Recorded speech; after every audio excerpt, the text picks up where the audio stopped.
চট্টগ্রাম কক্সবাজার মহাসড়কের লোহাগাড়া ও চকরিয়াত পৃথক সড়ক দুর্ঘটনায় 5 জন নিহত হবের ঘটনা ঘটছে এবং এতে আরো বোধকেয় আহত হবের খবর পাওয়া গিয়ে।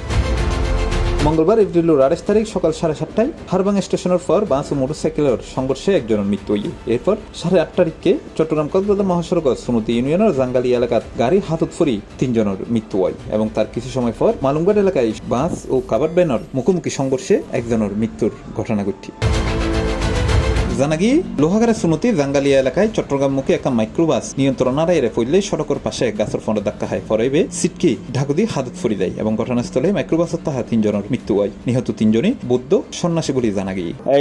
আর বৌদ্ধ ভিক্ষু এটা নাকি নাকিয়াংসরি গিল এত ধর্মীয় অনুষ্ঠান শেষ করিনি খাগড়াছড়ি যাওয়ার পথে এটা অ্যাক্সিডেন্ট আসলে কোনো গাড়ির এখানে এনে বুঝিন পারি দেখা যার দেখে গাড়ি খুব মারমাতে গাছলা মারি দিয়ে ঘটনাস্থলে 3 জন মারা গিয়ে এবং বিভিন্ন কে এখন ভালো তথ্য দিন পারে। এই অনুমিকে চকরিয়া হারবাং স্টেশনত পৃথক আরোগ্য সড়ক দুর্ঘটনায় এক মোটরসাইকেল চালক নিহত মোহাম্মদ মিজান চট্টগ্রামের চন্দনেশ্বর বাসিন্দা। তিনি একজন মেডিকেল রিপ্রেজেন্টেটিভ।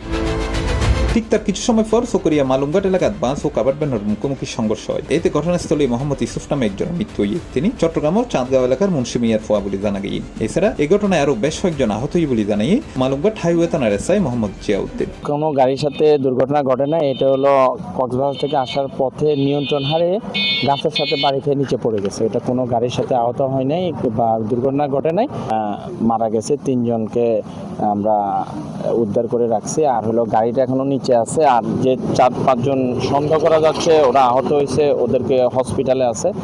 আর এখন লাশ হস্তান্তরের জন্য আমাদের হাইওয়ে পুলিশ আসলে আমরা লাশ হস্তান্তর করবো আর কি।